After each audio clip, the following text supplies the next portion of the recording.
Welcome to Suryawanshi's Maths Academy. Hello students, start करते हैं mensuration, that is volume and surface area of solids के कई important फॉर्मूले। देखिए बच्चों, फर्स्ट थ्री डायमेंशनल फिगर है क्यूबॉइड। क्यूबॉइड मतलब उसको क्या क्या रहता है, लेंथ रहता है, ब्रेड्थ रहता है, हाइट रहता है, राइट। इस फिगर का अगर लैटरल सरफेस एरिया ढूंढना है, लैटरल सरफेस एरिया और you can say vertical faces area, वो होता है 2 into H in bracket L plus B.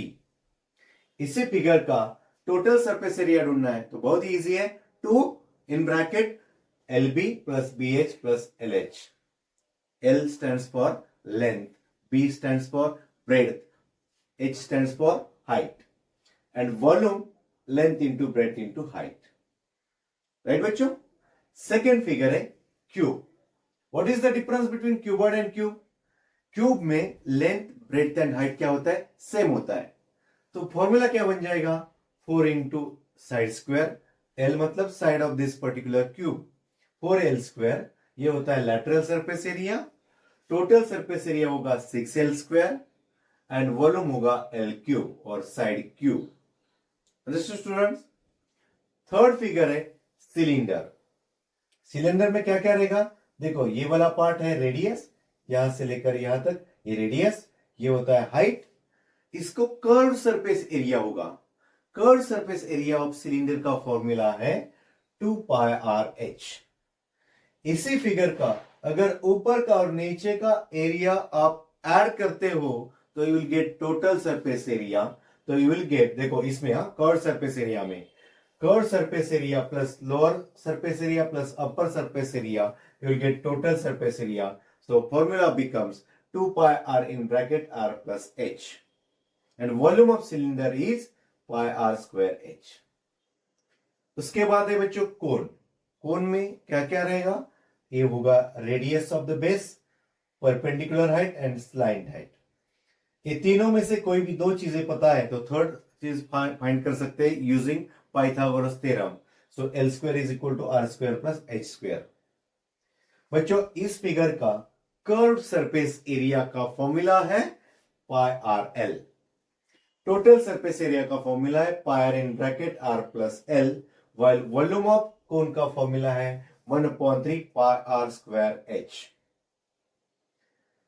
Spear, बच्चों स्पीयर का टोटल सरफेस एरिया और कर्व सरफेस एरिया सेम ही होता है, यह है 4 pi R square 4 pi R square और इसका वॉल्यूम है 4/3 pi r cube. R means radius of the sphere.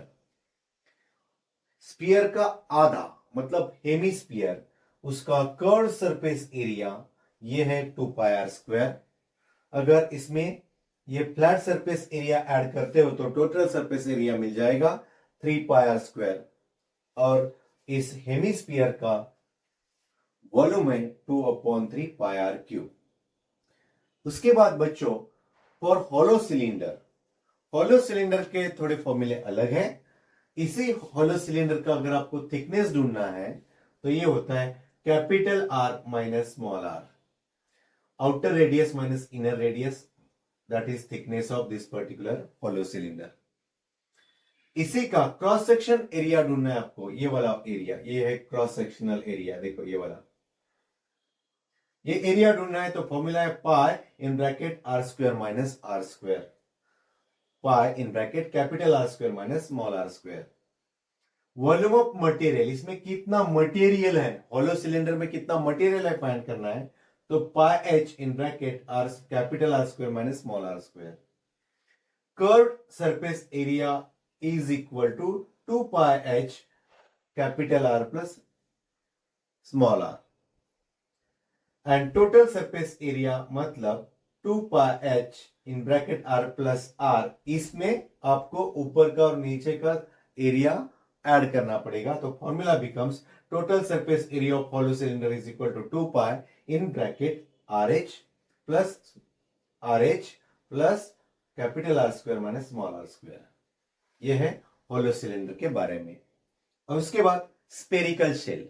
Spherical shell मतलब हॉलो स्फीयर होता है ना वो, इसका थिकनेस ढूंढना है तो capital R minus small R, और volume of hollow sphere is equal to, और spherical shell you can say, volume of material is equal to 4/3 pi capital R cube minus small R cube. Understood students? So 2-3 बार आप इसको learn करेंगे तो आपको सारे फॉर्मूले इजीली बाय हार्ट हो जाएंगे बच्चों। अंडरस्टूड?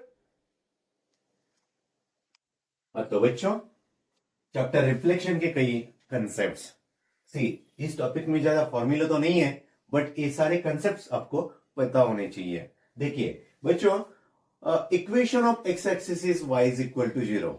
आपको पता है, जब आप रिफ्लेक्शन टॉपिक पढ़े होंगे तब एक्स एक्सिस होता है, वाई एक्सिस होता है, ठीक है। जो एक्स एक्सिस है तो उसके एक्स एक्सिस का जो इक्वेशन है वो क्या होगा, y is equal to 0, while Y axis का इक्वेशन क्या होगा, x इज इक्वल टू 0। ठीक है बच्चों? उसके बाद अगर the equation of line parallel to X axis is y is equal to b। अगर कोई लाइन एक्स एक्सिस को पैरेलल है, this is X axis right, और एक्स एक्सिस को कोई लाइन पैरेलल है, तो उस लाइन का इक्वेशन जो है y is equal to b के फॉर्म में रहेगा। फॉर एग्जांपल, ये पर्टिकुलर लाइन 3,2 से पास हो रही है, ठीक है। सो 3,2 से पास हो रही है, इसका मतलब इस लाइन का इक्वेशन क्या होगा, y कोऑर्डिनेट क्या है, 2 है ना, ये 2 से पास हो रही है, तो इस लाइन का इक्वेशन होगा y इज इक्वल टू 2। ठीक है। अगर लाइन y एक्सिस को पैरेलल है, सपोज ये लाइन यहां से पास हो रही है, कौन से एक्सिस को पैरेलल हो, y एक्सिस को पैरेलल है। y एक्सिस को पैरेलल बोलेंगे तो x कोऑर्डिनेट से जा रही है ना, 3 से जा रही है, तो इस लाइन का इक्वेशन क्या होगा, x is equal to a, मतलब x इज इक्वल टू 3। समझे बच्चों? x एक्सिस को पैरेलल है तो y is equal to something, y axis को पैरेलल है तो x is equal to something, something मतलब कोऑर्डिनेट बच्चों। ठीक है। हाँ, ये पहला होता है x कोऑर्डिनेट, दूसरा होता है y कोऑर्डिनेट।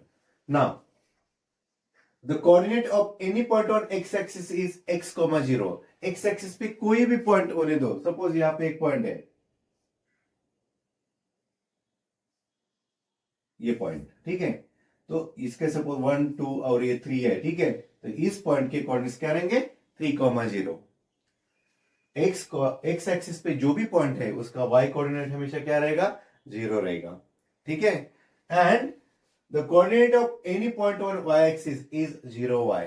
y एक्सिस पे अगर कोई भी पॉइंट है, सपोज यहां पे कोई पॉइंट है, ये कोऑर्डिनेट है 4, सपोज इसके कोऑर्डिनेट्स क्या रहेंगे, 0,4, 0,y। समझे बच्चों? उसके बाद while reflecting through x axis, sign of y coordinate changes। x axis से कोई भी पॉइंट रिफ्लेक्ट हो रहा है तो उसका खाली y कोऑर्डिनेट का साइन चेंज करना है। अगर 3,2 अगर रिफ्लेक्ट हो रहा है x एक्सिस थ्रू, तो उसका कोऑर्डिनेट क्या रहेगा, 3,-2। खाली y कोऑर्डिनेट का साइन चेंज करना है। देखो बच्चों, while reflecting through x axis, sign of y coordinate changes। अगर y एक्सिस थ्रू रिफ्लेक्ट हो रहा है तो क्या करना पड़ेगा, x कोऑर्डिनेट का साइन चेंज करना है, तो x coordinate changes, sign of x coordinate changes. Origin से अगर रिफ्लेक्ट हो रहा है, while reflecting through the origin, sign of both x and y coordinate changes. अगर सपोज ये 3,2 ओरिजिन से पास हो रहा, रिफ्लेक्ट हो रहा है 3,2, तो उसके कोऑर्डिनेट्स क्या रहेंगे, -3 -2। समझे बच्चों? सो दोनों साइन चेंज करने व्हाइल रिफ्लेक्टिंग थ्रू ओरिजिन। समझे बच्चों? क्लियर? तो students, formula of the chapter, section and mid point formula. बच्चों, इस चैप्टर में पहला फॉर्मूला है section formula. Suppose there is a segment A B and point P lies on A B, P divides AB in the ratio m:n, and suppose coordinates of point A are x1 y1 while coordinates of point B are x2 y2. Where to find coordinates of point P? Let the coordinates of point P be x and y. How to find x and y? See, x is equal to m into x2 n into x1 upon m plus n. And y coordinate ढूंढने के लिए m into y2 n into y1 upon m plus n. x is equal to how? m into x2 n into x1 m plus n. y is equal to m into y2 n into y1 upon m plus n. This is section formula, students. Understood? Second है midpoint formula. Segment AB is there and M is the midpoint of AB. How to find midpoint or coordinates of midpoint? So x is equal to x1 plus x2 upon 2 and y is equal to y1 plus y2 upon 2. Third formula है बच्चों centroid formula. What is centroid? Centroid means this is the point of intersection of all the medians, right? See, in triangle ABC, D is the midpoint of BC, E is the midpoint of AC, F is the midpoint of AB. Then this particular point of intersection G, this is the point of intersection of all the medians AD, B and CF. ये तीनों medians है. तीनों medians का जो point of intersection है that is centroid, और इस centroid के coordinates ढूंढने का formula है x1 plus x2 plus x3 upon 3, y1 plus y2 plus y3 upon 3. Very simple. Understood, students? And next formula है distance formula. बच्चों, if 2 points are given, suppose coordinates of point A are given, coordinates of point B are given, we can find the length of AB, that is the distance between A and B. How to find? Root of x2 minus x1 the whole square plus y2 minus y1 the whole square. Already ये formula आपको 9th standard में भी हुआ है. Understood, students? So these are the very important formula of chapter, section and midpoint formula. Understood, students? Next formula, students, chapter equation of straight line. See, in this particular topic, एक नया concept है slope of line. See, slope of line when inclination, that is theta, is given. If theta is 0 degree, see students, suppose this is x-axis and this is the angle made by any line with x-axis. So this particular angle is theta, that is inclination. If theta is given, we can find slope of line using the formula tan theta. Slope of line when theta is given, how to find? Tan theta. मतलब अगर theta 0 degree है, suppose ये angle 0 degree है, तो slope of that line क्या होगा? tan 0, that is 0. अगर theta 30 degree है, तो क्या होगा? Slope m is equal to tan 30, that is 1 upon root 3. If theta 45 degree है, slope m is equal to tan 45, that is 1. Theta 60 degree है, slope m क्या होगा? tan 60, that is root 3. Theta 90 degree रहेगा बच्चों, तो slope m होता है tan 90, that is not defined. tan 90 defined नहीं होता है, ठीक है? यह है जब थीटा दिया है तब हम स्लोप फाइंड कर सकते हैं using formula tan theta. Second है व्हेन 2 पॉइंट्स आर गिवन, कोई भी 2 पॉइंट्स दिए हैं, 2 पॉइंट्स के कोऑर्डिनेट्स अगर हमें पता है तो we can find slope of line. कैसे? Slope m is equal to y2 minus y1 upon x2 minus x1. This is the formula for finding slope of line when 2 points are given. बच्चों, ये चीजें आपको पता होनी चाहिए. जैसे slope of x axis is 0 because x axis के साथ 0 का एंगल बनाएगा, तो थीटा कितना रहेगा? 0. tan 0 क्या होता है? 0. So slope of x axis is क्या? 0. Slope of Y axis X axis को 90 डिग्री का एंगल बनाएगा, राइट? सो tan 90 क्या होता है? Not defined. So slope of Y axis is not defined. ये दोनों चीजें आपको पता होनी चाहिए. एक्स एक्सिस का स्लोप 0 और वाई एक्सिस का slope not defined. Using slopes and कई कंसेप्ट्स बच्चों, हम इक्वेशन ऑफ लाइन देखते हैं. कैसे? देखो, अगर आपको स्लोप m पता है, y इंटरसेप्ट पता है. y इंटरसेप्ट मतलब सपोज ऐसा है, ये y एक्सिस है, ये x एक्सिस है, और एक कोई तो लाइन यहाँ पे 0-3 में इंटरसेक्ट कर रही है, तो ये 3 हुआ, उसका y इंटरसेप्ट. अगर y इंटरसेप्ट दिया है स्लोप दिया है, तो we can find the equation of line how y is equal to mx plus c। इसमें क्या करना है, स्लोप का वैल्यू पुट करना है और y इंटरसेप्ट का वैल्यू पुट करना है, x और y एज इट इज रखना है, तो you will get equation of line. बच्चों, अगर आपको स्लोप दिया है और कोई एक पॉइंट्स के कोऑर्डिनेट्स दिए, तो भी हम दैट पर्टिकुलर लाइन का इक्वेशन ढूंढ सकते हैं। कैसे? y minus Y one is equal to M into X minus X one. इसमें y और x का वैल्यू नहीं पुट करना है, क्या पुट करना है? m x1 एंड y1 का वैल्यू पुट करना है। अगर आपको दो पॉइंट्स के कोऑर्डिनेट्स दिए हैं, एक पॉइंट है x1 y1, दूसरा है x2 y2, ये दोनों पॉइंट्स के कोऑर्डिनेट्स यूज करके हम इक्वेशन ढूंढ सकते हैं। कैसे? x minus x1 upon x1 minus x2, y minus y1 upon y1 minus y2। बच्चों, इसमें याद रखना x और y पुट नहीं करना है, पुट क्या करना है? x1 y1 x2 y2, इसमें पुट करना है। बाद में आपको x एंड y के फॉर्म में क्या मिल जाएगा? इक्वेशन मिल जाएगा।